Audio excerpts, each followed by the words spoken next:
Olá, amigo do CMTO News. Sou o professor César Augusto. Estou no Centro de Mídias para tratar um assunto muito interessante, Lima Barreto e o contexto histórico do século XIX e início do século XX. Para esse podcast, eu convido o professor Rafael Machado, de Sociologia, também professor do Colégio Militar. Quanto a você, esteja conosco. Até daqui a pouco.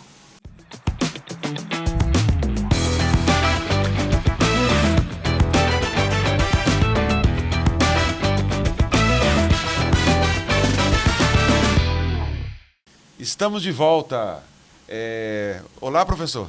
Olá, tudo bom? Se apresente para o nosso público. Tudo bom, pessoal? Eu sou o professor Rafael Machado, de Sociologia do Colégio Militar do Tocantins. E estamos aqui para conversar sobre Lima Barreto e o contexto histórico, né, de transformações na capital federal, ali da passagem do século XIX para o século XX. Bacana. Antes de nós começarmos nosso diálogo, por que esse tema é caro, é precioso para você? Bem, teria que falar um pouco da minha trajetória, né, para poder contextualizar a importância de Lima Barreto, né?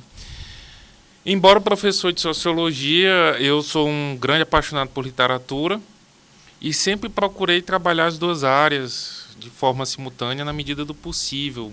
Acho que uma abordagem interdisciplinar ela sempre é muito interessante na construção do conhecimento, na relevância dos temas discutidos, né? Talvez uma barreira que a sociologia enfrente a nível de ensino médio é a abstração de certas discussões. E aí a ideia de trabalhar obras literárias muitas vezes aproxima temas do universo do aluno dentro da discussão que está sendo desenvolvida. Autores como Jorge Amado, Graciliano Ramos, o próprio Lima Barreto são muito ricos dentro das discussões que eles propõem, da leitura da realidade social de seu tempo, né, a permanência de certos temas. E dentro desse contexto, a obra do Lima Barreto ela é muito interessante. Né, eu me apropriei da obra dele usando como gancho o livro Clara dos Anjos. Ele serve de uma porta de entrada para muitas discussões sociais. E é dentro desse contexto que eu procuro trabalhá-lo. Bacana. Eu que sou da história, você é sociologia, né? Dá para fazer um encontro legal. Cada disciplina, cada ciência, ela tem suas problemáticas. A história, no ato de dialogar com a literatura, nós entramos naquela questão de documento histórico. Para os literatos, ao usar a literatura como documento histórico, ela tira da literatura o imaginário, a fruição, o deleite pela arte, porque o historiador transforma tudo em documento. Uhum. E a literatura é sim um documento porque é uma janela de percepção da realidade. É claro que é um universo fictício, etc., mas os modelos simbólicos que estão presentes na literatura, elas são importantes para uma reflexão. Por exemplo, a obra de Lima Barreto, ela vai trazer um imaginário, vai trazer aspectos do Brasil do século XIX que, para o historiador, funciona como uma espécie de documento. É problemático, porque a literatura não se resume também a documento, né? Uhum. Então, eu lembro muito desses debates entre história e literatura. E sempre na minha carreira acadêmica, eu sempre naveguei entre ambas, né? São duas femininos, né? A história e a literatura. Mas, enfim, vamos primeiramente contextualizar Lima Barreto para a gente entrar no aspecto do Rio de Janeiro do século XIX e início do século XX. Então, fala um pouquinho da história de Lima Barreto para a gente entrar no universo histórico. Bem, Alfonso Henriques Lima Barreto, ele nasceu ali no dia 13 de maio de 1881. Ele nasceu 7 anos antes da abolição da escravatura, né, a assinatura da Lei Áurea. Filho de um tipógrafo e de uma professora, cresceu dentro de um ambiente humilde, né, muito digno. Mas por conta da perda da mãe, dos problemas de saúde do pai, ele teve que assumir responsabilidades muito cedo na vida, né? Ele tinha ambições de formação acadêmica, ambições em termos de estudo, não pôde concluí-lo a contento, muito por conta dessas demandas da vida. Começou a trabalhar na área jornalística, foi escritor, funcionário público, né? Então, mas como é que eu posso dizer? Essa questão intelectual sempre foi muito presente na vida dele, né? Foi uma coisa que ele talvez não tenha se realizado da maneira como ele gostaria, mas nunca deixou de lado. Mesmo com as obrigações de assumir o trabalho logo cedo, de ter que contribuir em casa, ajudar a manter os irmãos, ele sempre teve essa questão intelectual, que ele manteve viva, tanto na questão jornalística, né? Lima foi um jornalista, um cronista de seu tempo. Ele é uma figura controversa, né? Polêmica. Uma figura polêmica, a gente até pode dizer, né, que ele era uma espécie de outsider dentro do ambiente intelectual de seu tempo. Eu tô pensando... Ele não foi abraçado pelos intelectuais de seu tempo, então muitas vezes ele se colocou em uma linha de confronto. Ele foi marginalizado. Foi marginalizado. Ele rebateu Machado de Assis, rebateu Olavo Bilac, rebateu muitos dos autores que eram laureados, né, em seu tempo. Muito do reconhecimento literário de Lima Barreto veio depois de sua morte. Bacana. E ele nasce no dia 13 de maio, que futuramente já se tornou uma data importante na história do Brasil, que é a data da assinatura da Lei Áurea. Da Lei Áurea, exatamente. E houve outros momentos também na história do Brasil que aconteceu 13 de maio também. E Lima Barreto nasce justamente, né, claro que é ao contrário, ele nasceu antes da abolição da escravidão de forma institucional. A abolição da escravidão é um processo lento, né? Ele vem já desde 1950, temos participação da Inglaterra nesse processo de combater a escravidão entre a África e Brasil e a África, né? Havia muitos comércios negreiros. E Lima Barreto, ele era negro. Sim. Então ele se reconhecia como negro. Ele se conhecia como negro, isso que é importante. Muito. Muito importante. Então ele é uma voz do lugar de fala, vamos dizer assim, né? Então ele diz alguns relatos que eu li que no dia 13 de maio ele estava presente, né? Estava, ele foi levado pelo pai. Ele inclusive escreveu uma crônica a respeito disso, que houve aquela grande festa pública, né, no Rio de Janeiro. Foi levado lá, se não me engano, para o espaço lá de frente para o Paço Imperial, né, onde a princesa Isabel apareceu na sacada e tudo, passou a multidão. Mas naquele momento ele não percebeu a importância, lógico, uma criança de 7 anos, né? Ele não percebeu a importância daquele ato, né? Daquela data. Ele viu um grande espírito de festa, de celebração pública, né? E aí já adulto é que ele foi ter uma consciência crítica da questão da escravidão, da abolição e da maneira como ela foi feita, né? Ele sempre contextualizou essa crítica de que o negro ele foi colocado em liberdade, mas sem um amparo, sem uma estrutura, sem uma ação social por parte, né, do Império na época, do que fazer com essa multidão. Estava sendo colocado em liberdade, mas sem qualquer direção. Vamos começar a falar nisso aí, porque quando tem alguns historiadores, Boris Fausto, que falam sobre o Brasil do século XIX, o Murilo de Carvalho. Quando chega à corte, eles falam assim que o que foi encontrado no Brasil, no Rio de Janeiro, que era a capital do Brasil, era uma cidade de senhores e escravos, né? Senhores e escravos. Ou o cara era senhor ou era escravo. Então, a escravidão era uma prática comum da época. E a partir de 1850, começa a debater no Brasil, primeiro com a lei Eusébio de Queiroz, começa a proibir o tráfico negreiro, depois vem a lei do ventre livre, depois dos sexagenários, vem a questão também do Partido Republicano, do movimento abolicionista, que são movimentos ali do final do século XIX, segunda metade do século XIX, que começam a importar para o Brasil ideais europeus. Um deles era o ideal anti-escravagista, por conta... Abolicionista. Exatamente, abolicionista, por conta de uma intenção econômica.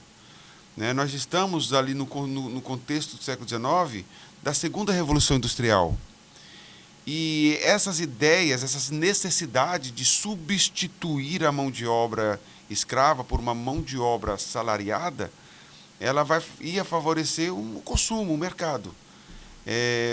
A verdadeira intenção foi essa, né? Porque é questionado, não foi com intenção humanitária, porque o negro tinha a consciência que o negro era a questão dos direitos humanos, né? Olha, há controvérsias assim nesse ponto, né?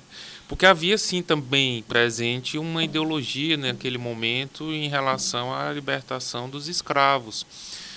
Em termos intelectuais, a gente poderia citar Castro Alves, por exemplo.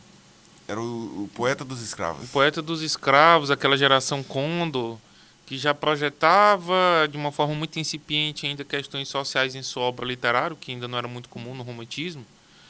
Mas Castro Alves já encampava, em termos artísticos, vamos dizer assim, esse tipo de discussão. Navio Negreiro, né, sua grande obra mais lembrada. Mas havia também uma mobilização de algumas figuras na época no centro do Império em relação ao fim da escravidão. E a atuação de Luiz Gama, por exemplo, que começou a ser muito reconhecido ao longo do tempo. Luiz Gama que atuou como uma espécie de rábula, né? Ele não se formou em direito por conta de... não foi reconhecido dentro da universidade na época, mas assistia às aulas como ouvinte e pôde assumir diversos processos para a libertação de escravos. Salvo engano, mais de 300, 400 escravos, né, ganharam a liberdade por conta de seus processos. A questão do então havia também essas figuras. Lógico, o interesse econômico estava... a questão desses indivíduos que você citou eram questões humanitárias. Sim.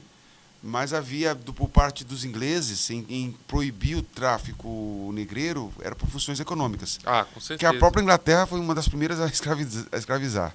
Era uma conjunção, né? Exatamente. Espanha, a escravidão permeou a história da humanidade desde o início. Sim. A diferença é que na Idade Moderna tem a questão racial.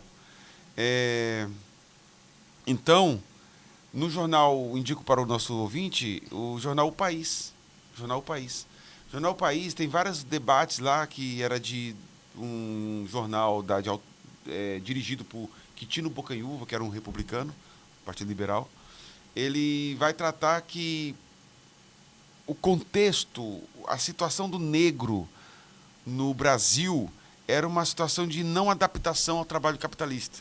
E era preciso, para colocar o Brasil no rol de um desenvolvimento econômico, era necessário importar pessoas, né, imigrantes, italianos, europeus, que eles estavam mais aptos ao trabalho lucrativo, remunerado, capitalista. Esse debate existe no jornal O País. Você tem algo a dizer?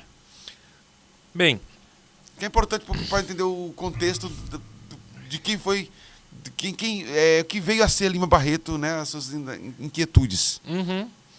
Essa questão da importação de mão de obra, né, como o amigo disse, também envolve um processo de embranquecimento da população. Era um projeto político que tinha sido encampado ainda durante o Império. Né, o Império de Dom Pedro II já havia essa perspectiva de embranquecimento da população, a discussão que envolvia o racismo científico, na época estava muito em voga, né? Aqui no Brasil houve alguns pensadores, vamos dizer assim, que levantaram essas questões, o Silva Romero, Nina Rodrigues, né? Esse racismo científico que era inspirado, né, em correntes na Europa. Você tinha lá o César Lombroso, né, indicando, sim, por conta de aspectos anatômicos o comportamento humano. O modelo do crânio, tem um filme do Django, né, do Tarantino, como é que é o nome do diretor lá? Quentin Tarantino. Como? Quentin Tarantino. Tarantino. O Django é um filme interessante. Django. Que é o papel do DiCaprio. Ele pega o negro, tá lá, e ele fala que existe na parte do cérebro do negro, a parte que é responsável pela submissão é mais desenvolvida, explicando pelos ideais do século XIX de que o negro está mais propenso a ser submisso, a servir, do que o branco. Então, era uma ideologia forte isso no século XIX. Havia estudiosos chamados craniologistas, sim, que estudavam o modelo. E eu gosto dos viajantes naturalistas, Agassiz, exemplo aí, Agassiz. Ele e a esposa dele vieram para o Brasil e faziam medições anatômicas, comparando brancos com negros. Para aquela época, isso era ciência, né? Mas era uma ciência com viés ideológico, lógico. Não, sim, mas eu estou contextualizando, não estou defendendo. Não, entendo. Havia uma ideologia por trás dessa importação de mão de obra, né, europeia, principalmente dos italianos. Era enfraquecimento da população.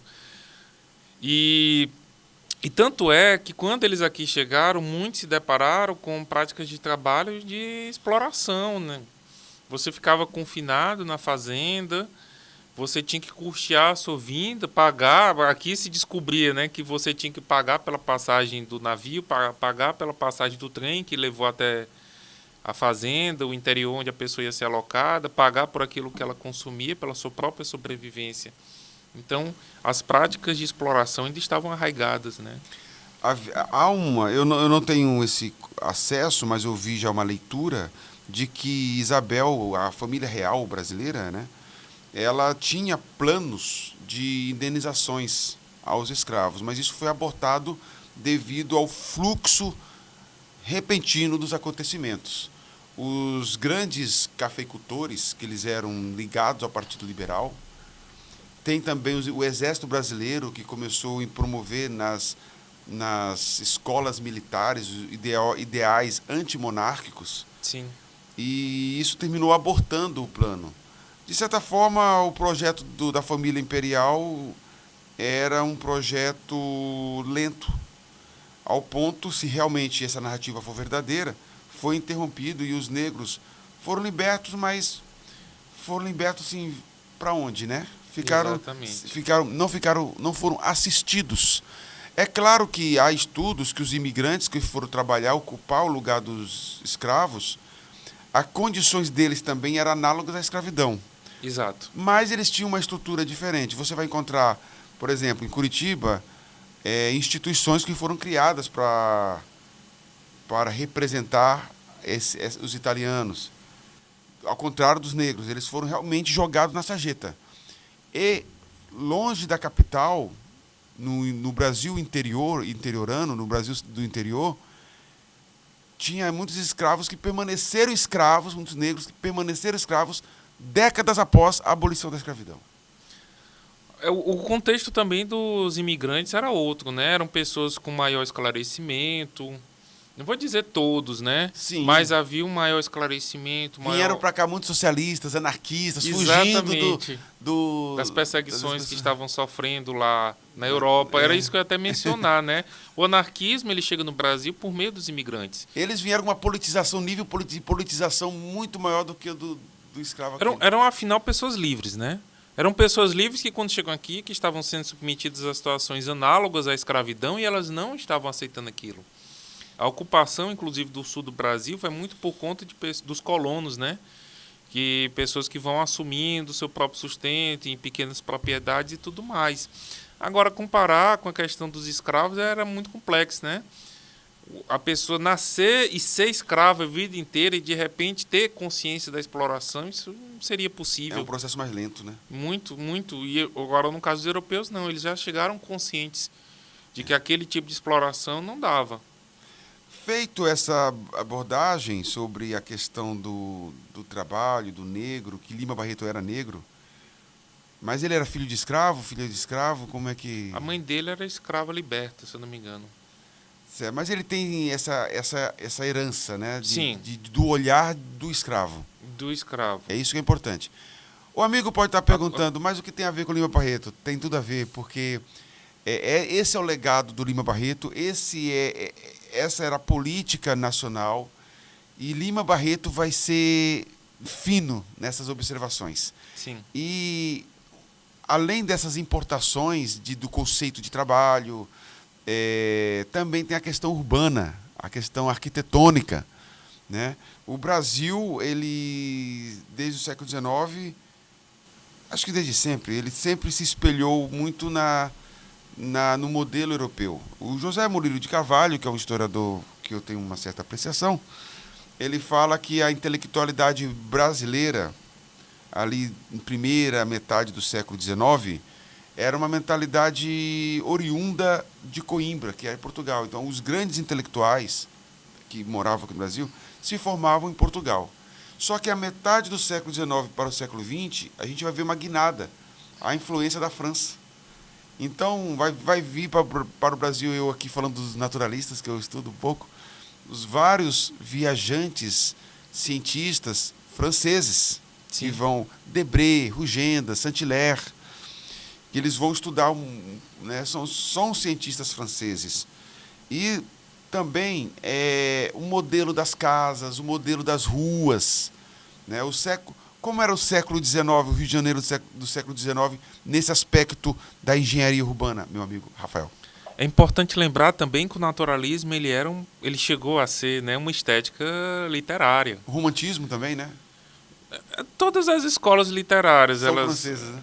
Elas têm Estou provocando. Elas são trazidas, vamos dizer assim, elas chegam da Europa, né? Mas o naturalismo também é uma estética literária, isso que eu acho interessante, e que aqui também foi abraçado por alguns autores como o Aloysio de Azevedo e tudo mais, né? Autor do Cortiço. A gente vai já chegar nessa questão. A questão da paisagem urbana do Rio de Janeiro, que era uma cidade ainda com aspecto colonial quando a família real chega aqui.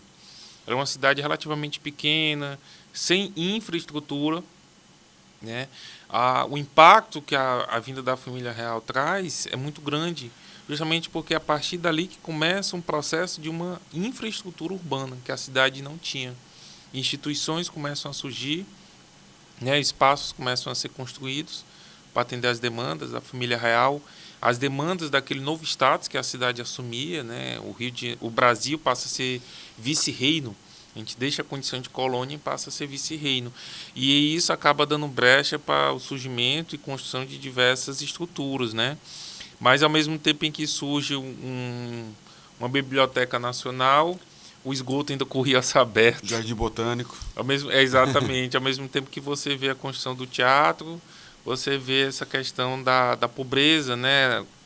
Ocupando, inclusive, o centro da cidade. Mas a questão é que, como o Murilo Carvalho, né, que havia uma cópia.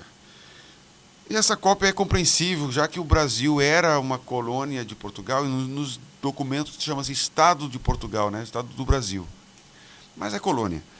E quando chega a família real, ainda tem traços do modelo econômico urbano português. Uhum. A arquitetura ela é uma ciência interessante. Ela representa o imaginário de uma população. As pessoas, às vezes, comuns, também elas não são culpadas por isso, é natural. Não tem essa percepção um pouco além do que é a arquitetura. A arquitetura tem muito a ver com a história, cara. Muita arte, história e arquitetura estão muito próximas. A forma da construção das casas. Não havia jardim. A casa, a parede da sala, ela fazia divisa com a rua. A rua. Então, justamente com os viajantes naturalistas, a questão do romantismo, a apreciação da natureza, que a natureza foi levada para as residências, como o jardim, construção do jardim, o recuo das paredes.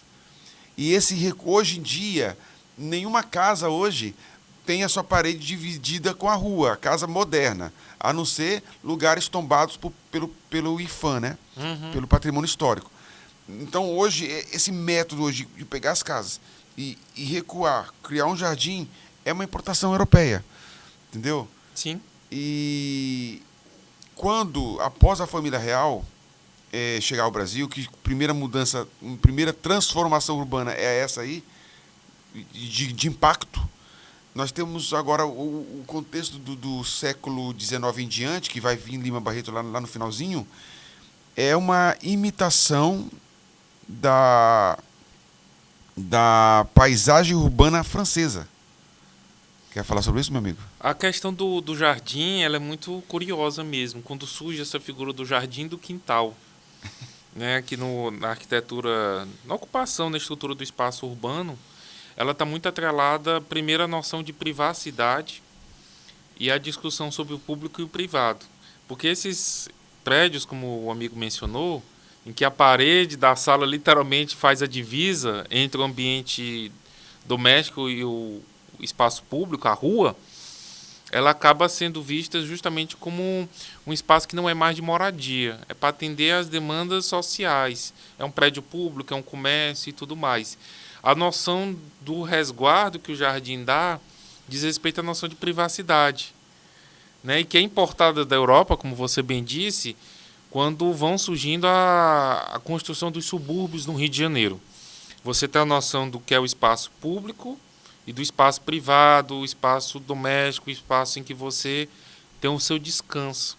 Sim. Né? E é muito interessante isso. É uma noção, sim, que vem da França. E é interessante, o amigo pode ficar pensando, mas é bom ou ruim? Não, no meu caso, eu acredito que o professor também, no debate aqui, no nosso assunto, não é no debate, no nosso diálogo, não é o juízo de valor, realmente, se foi bom ou ruim, não é o juízo de valor, mas é um fato que foi uma imitação europeia. Sim. Que, como estudiosos que nós somos, é com o fato que a gente tem compromisso. Isso. Né? Pode falar. É que essa ressignificação do espaço público no Rio de Janeiro é um processo muito interessante, que ocorre por etapas, né? O centro do Rio, ele passa a ser visto justamente como isso, uma demanda de atender um espaço para atender as demandas públicas, é o comércio, é o órgão público, enfim. E o subúrbio, ele vai surgindo com a ocupação de os territórios à margem, né, de espaços que até então eram em estado da natureza mesmo, né? O que hoje nós chamamos da zona sul do Rio de Janeiro, que é a região ali de Copacabana, Ipanema, enfim, começa a ser ocupada a partir desse período. Beleza. Eu vou falar aqui, sair um pouquinho da formalidade, pedir para minha produção aqui, a câmera 1 aqui fechada. Beleza? O projeto CMTO News, ele é um projeto dirigido e coordenado por mim, professor César Augusto, direcionado para os alunos que gostam de história e para os professores apoiadores do nosso projeto. Inclusive o professor Rafael Machado, que é um dos nossos apoiadores e integrantes aqui, que eu vou puxar ele para o projeto, beleza? Esse projeto, ele é colocado, o vídeo é editado pelo Centro de Mídias da SEDUC e publicamos no canal do YouTube História em Conexão.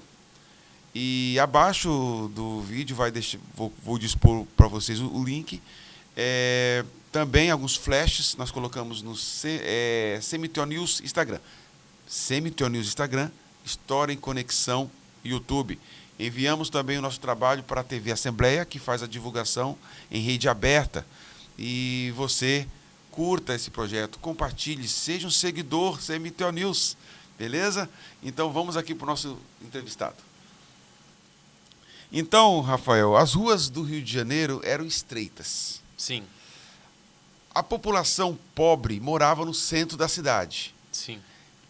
A capital, alguns entendidos da época compreendiam que a capital nacional tinha que ser um cartão postal de grande visibilidade, etc, etc.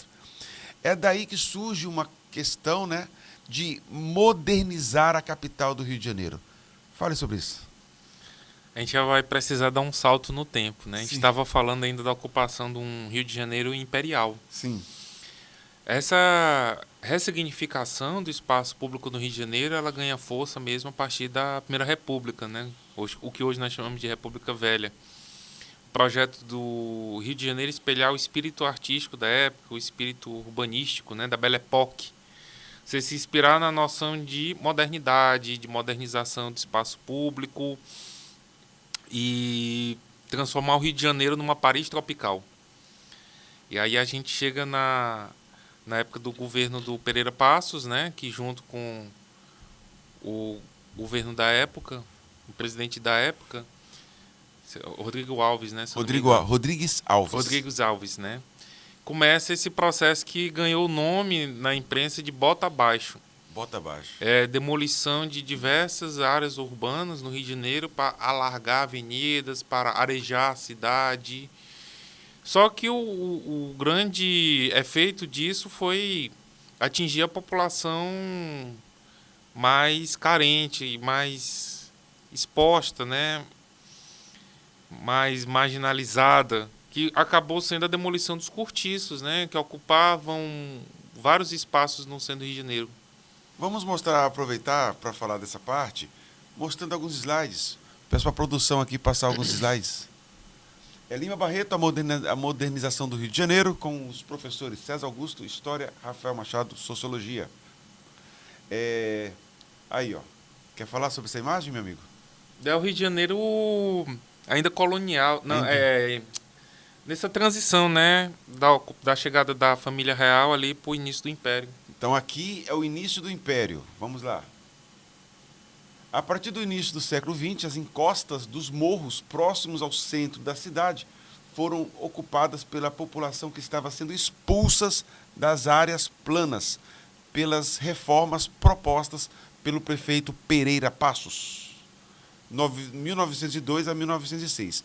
É bom situar, como você disse, vamos dar um salto no tempo, porque começamos a falar da questão da escravidão, no qual Lima Barreto é herdeiro desse contexto. Agora nós estamos na parte da engenharia urbana, que Lima Barreto também vai fazer importantes observações. Pode passar. A demolição do Morro do Castelo, memória viva da época da fundação da cidade do Rio de Janeiro. Paradoxalmente, foi efetivada para que o espaço fosse ocupado, né, e inicialmente pela exposição que comemoraria o centenário da independência. Hoje, você que assiste as novelas, que vai até o Rio de Janeiro, você pode pensar assim, olha, eu não conheço o Morro do Castelo, mas o Rio de Janeiro do Lima Barreto é diferente do Rio de Janeiro que você conhece pela televisão. Vamos passar. Fale um pouquinho sobre o Morro do Castelo, meu amigo Rafael. Essa é uma imagem histórica, sem dúvida. Né, que essa construção desculpa. Essa montanha, né, ser demolida, ser dinamitada, foi uma coisa assim impressionante em termos de engenharia. Bem, o Morro do Castelo ele é muito simbólico de todo esse processo de transformação urbana que estava em curso na época. O Lima Barreto, inclusive, foi testemunha de todo esse processo e ele documentou através das crônicas que ele publicava nos jornais da época, né? Havia um discurso sanitarista que fundamentava, vamos dizer assim, muito dessas transformações urbanas que estavam em curso no Rio de Janeiro. Você dizia que os cortiços, os espaços fechados, onde várias pessoas moravam, vamos dizer assim, amontoadas, né, como eles gostavam de dizer, eram focos de doença, focos de proliferação de diversos problemas, de diversas mazelas. Havia um discurso moralista também, falava-se de promiscuidade, falava de falta de estrutura familiar e tudo mais, e acabou sendo o espaço-alvo, né, de todo esse processo de transformação urbana. No caso, o Morro do Castelo, havia uma narrativa de que esse morro no meio da cidade, no centro da cidade, né, ele bloqueava as correntes de ar, ele impedia que o ar circulasse na cidade e arejasse as casas, os espaços, né? Então foi visto como uma necessidade até de saúde a demolição do morro. Obviamente o interesse não era só esse, né? A preocupação com arejar a cidade para trazer saúde e bem-estar para a população só foi aplicado no Rio de Janeiro, nas outras capitais não foi? Eu estou questionando a intenção do discurso. Né? Assim, era o contexto da época em que você tinha um governo que ele meio que era uma segunda instância da prefeitura, né? Você tinha um governo federal que se preocupava muito com a própria capital, não havia uma noção de transformação do espaço urbano como um todo. Eu estou usando de ironia para mostrar como um discurso aparentemente correto, científico, ele é usado politicamente, né? Sim. Tava centrado nas grandes capitais, né, na época. Mas o Rio de Janeiro foi muito simbólico, muito por conta disso, das demolições que ocorreram mesmo. Não foi um processo natural, espontâneo. Foi um processo movido dentro dessa remodelação da cidade, né? Essa nova configuração que estava se propondo para a cidade. E é interessante essa questão do Morro do Castelo, que ficou muito alegórica a forma como a população, na época, foi lidando com esse processo. Tem um texto do Lima Barreto muito interessante em relação a isso, porque corria um boato de que havia um tesouro dos jesuítas escondido debaixo do Morro do Castelo. Os jesuítas, ao longo da época do Brasil Imperial, teriam acumulado diversas riquezas, muito ouro, e teriam escondido em túneis subterrâneos debaixo do Morro do Castelo. Então, conforme a demolição do morro ia avançando, a população ficava literalmente acompanhando o processo em busca de informações em relação a isso. Havia, vamos dizer assim, uma plateia de espectadores, né? Sempre que uma nova abertura na rocha era encontrada, houve um engenheiro na época que teria dito, né, que teria encontrado uma abertura construída pelo homem, que não era uma fissura natural da rocha, vamos dizer assim. Achado um túnel com 1,60 m de altura e tudo mais, teria sido escavado pelo homem. E criou-se esse mito, né, do ouro dos jesuítas, que acabou nunca sendo encontrado. É interessante. Eu lembro de um simpósio que eu assisti sobre esse tema em Lima Barreto, e fala também que eles buscavam todas as justificativas possíveis para convencer. Buenos Aires já era mais moderna. Moderno para eles é a concepção de Paris, né? Sim. E o Brasil estava atrasado quanto a isso. É uma linha, é uma questão, é uma forma de ver a história de forma progressista. Você analisa não considerando o passado de um povo, mas sempre de uma forma utópica, né? Aquela questão, o atraso é negativo e o futuro é o progresso. Então, esse discurso permeou todas as análises. Houve alguns poetas contrários não é contrário, em favor da modernidade. Vários, era o espírito da época, né? Você pega isso ainda da transição do século XIX para o século XX, o positivismo era um pensamento muito presente na época, né? Inclusive os militares que proclamaram a República, eles eram positivistas. E a noção de progresso, de avanço, era norma. Era o espírito da época, vamos dizer assim. Mas o ponto que é interessante destacar é como só a população vulnerável, economicamente falando, a população vulnerável, socialmente falando, é que acabou sendo atingida dentro desse processo, né? Olavo Bilac foi a favor da modernidade. Foi. E Lima Barreto, qual foi o embate dele aí? Totalmente contra. Ele era muito crítico de como esse processo estava sendo tocado. Talvez eu tenha me expressado mal. Ele ponderava muito a forma como esse projeto de modernização do Rio de Janeiro era tocado, né? O Lima Barreto tinha esse foco numa população marginalizada, numa população invisível a esses projetos sociais. Por isso que eu coloquei ele como outsider, né? Ele era altamente nacionalista. No começo da conversa, porque ele via essa questão da transformação urbana com muitos poréns. Você tinha a demolição dos cortiços no centro do Rio de Janeiro. Talvez fosse uma necessidade, podemos até debater, mas nunca houve uma preocupação de onde realocar essa população. Não houve um projeto social, não houve uma preocupação de construção de moradias populares, por exemplo. Hoje em dia é um tipo de abordagem muito comum. O Estado, ele interferiu no direito de propriedade privada do indivíduo? Exatamente. Pois é. E não houve uma contrapartida. Você tinha a ideia de alargar avenidas, a construção de uma Champs-Élysées carioca, mas para onde essa população foi? E aí vem um reflexo social, porque agora há pouco falávamos dos subúrbios, né? E você falou no início. E é interessante, porque esse projeto de subúrbio, da forma como a gente vinha falando, de casas recuadas com jardins floridos na frente, ele foi apropriado pela classe média da época. O que era a classe média? Eram os profissionais liberais, os funcionários públicos da época, os comerciantes, né? Eles tinham recursos para ter sítios e casas nessas áreas da Zona Sul, por exemplo, que estavam sendo ocupadas. E a população mais pobre vai ter uma nova concepção de subúrbio, que é essa mais afastada, a ocupação da base dos morros cariocas, que dão origem às favelas. Bacana. Pode passar o slide. A Avenida Rio Branco do Rio de Janeiro. A antiga e a moderna, né? Exatamente. Interessante como as casas, né, com franca inspiração na arquitetura europeia, dão espaço para os prédios, né? Modernos, impessoais. Impessoal, exatamente. É interessante isso. A arquitetura antiga, ela tem muito mais relações culturais com a população do que a de hoje. Eu li uma historiadora chamada Naxara, Márcia Naxara, alguma coisa assim, ou Nachara, é um X, eu não sei se é Naxara ou Nachara. Ela fala das cidades planejadas, né? Ela fala mais numa perspectiva do romantismo. Mas é o seguinte, na Idade Moderna se deu início, por conta do racionalismo, a questão das sociedades planejadas. Cidades planejadas. E, ao contrário do Brasil, que as cidades não eram planejadas, elas eram orgânicas. Então, você vai ver a natureza e a cidade se entremeando e, às vezes, crescendo de forma desordenada,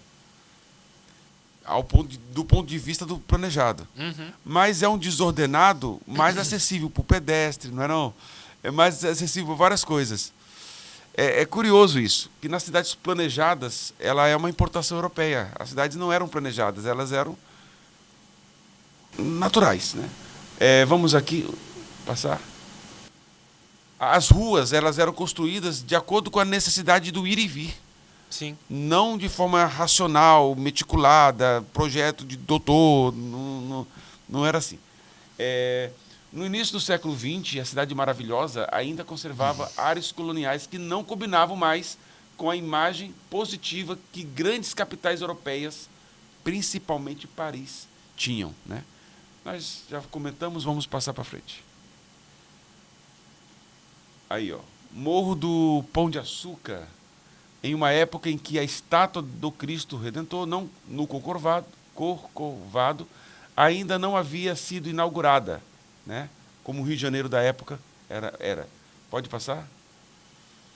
Revolta da vacina que você falou, né? Que você falou dos cortiços que foram varridos pela polícia. Isso, esse contexto histórico ele é muito interessante, né? Porque a revolta da vacina é mais um exemplo de como a população foi tratada nesse processo. Ela foi colocada à margem de qualquer debate público e a questão foi tocada pela política da época, pelos cientistas, né? Como se as pessoas não pudessem entender o que estava sendo proposto. Você tinha uma figura como Oswaldo Cruz, sanitarista, que falava da necessidade da erradicação de doenças, que era... Hoje em dia a gente compreende de uma forma muito clara, né? Mas na época era, vamos dizer assim, era a modernidade, o avanço científico, né? O surgimento de vacinas e tudo mais era uma novidade. E antes que a população fosse esclarecida em relação a isso, antes que a população fosse esclarecida quais as intenções do poder público, a coisa foi simplesmente imposta de cima para baixo. A ideia do exército, da polícia invadindo casas e pegando pessoas à força para vacinar. Os maridos começaram a não gostar que as mulheres eles pegavam a força, tiravam... Né? É uma aberração, você parando para pensar. Um momento onde geralmente as pessoas usavam roupas mais compridas, né? Lógico. E o pudor, né, de mostrar parte do corpo. Sim. E assim, não houve uma comunicação, uma explicação, foi algo muito brutal, não foi? A falta de debate público, ela demarca muito esse período, esse contexto histórico, né? A população, como eu disse, e acaba sendo a população vulnerável, economicamente falando, socialmente falando, a mais exposta a esses processos. Era pensando no bem deles que se vacinava as pessoas, era pensando no bem deles que se demolia os cortiços, né? E aí para o teu bem, para o teu bem. E aí eu volto até uma expressão que eu gosto muito, acho que ela sintetiza muitos aspectos que o José Murilo de Carvalho resgata em um livro seu, que é a população bestializada. A noção que a população da época brasileira... Assistiu tudo bestializado. Assistiu a tudo bestializado. Salvo engano... Que é uma frase do Quintino Bocaiúva. Ele resgata ele isso do jornalismo da época, ele menciona a matéria, né, no começo, mas essa expressão bestializada ela é muito interessante, porque ela traz um aspecto que representa muito como esse processo político foi tocado na época. As pessoas não estavam a par de uma mudança do regime político, por exemplo. A República foi decidida por, metaforicamente falando, meia dúzia de pessoas. Sim. Meia dúzia de pessoas decidiram que o Império deveria chegar ao fim por uma série de motivos e a República deveria surgir.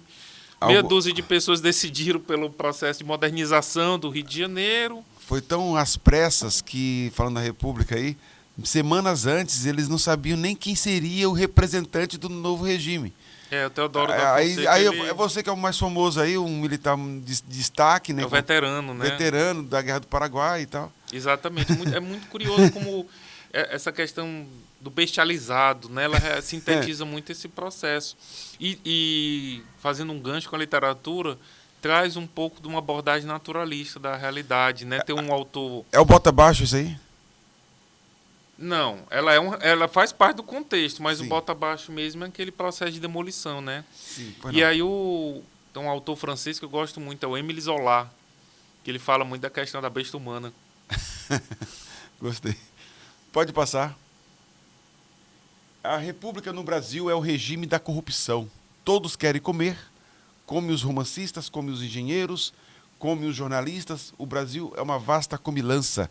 E ele chamava os literatos da época, Coelho Neto, Machado de Assis, de literatos de sobremesa. Curioso isso. Lima Barreto aí, ó. É importante falar da leitura política que o Lima Barreto fazia de seu tempo, né? O Lima Barreto, como eu disse, ele não foi abraçado pela classe intelectual de sua época, ele era muito ressentido com isso, né? Ele chegou a tentar se eleger para a Academia Brasileira de Letras 3 vezes e não foi aceito. Então, ele era muito crítico à forma como a classe intelectual da época era muito passiva em relação a essa dinâmica política. Eles não se contrapunham, não havia um debate mais consistente em relação à forma como esses processos sociais eram tocados. É porque o conceito de literatura da época ela era muito estética. Uhum. Então, do lado dos grandes literatos, a literatura dele carecia dessa estética, dessa questão do refinamento da alma, questões, né, mais subjetivas. E Lima Barreto sentia falta nos literatos com relação do engajamento social. Sim. Né? Só para fazer uma contemporização, a gente fala muito do Lima Barreto em termos pedagógicos, né, que eu chamo. A classificação literária dele seria de pré-modernismo. É até um pouco... Pode passar o slide. Um pouco questionável. Você que nos acompanhou até aqui,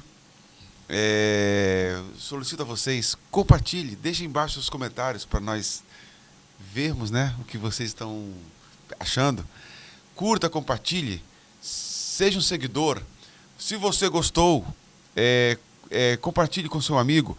Nessa primeira parte, tratamos do contexto histórico do Lima Barreto. O Rio de Janeiro da época do Lima Barreto. A passagem do século XIX para o século XX, que Lima Barreto fez parte.